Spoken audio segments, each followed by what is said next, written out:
nze nange siyinza kulaba bye nalabye ebimu ku TV ne mu mpapula z'amawulire n'ensirika busirisi.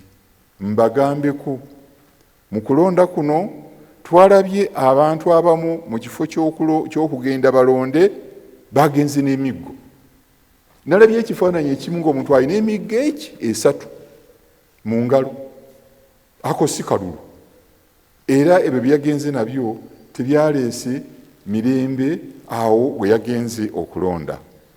Tuwulidde okulonda mu bifo ebimu mwabaddemu okubba obululu, mu bifo ebimu wabaddewo okuyomba, okukozesa olulimi olutajja.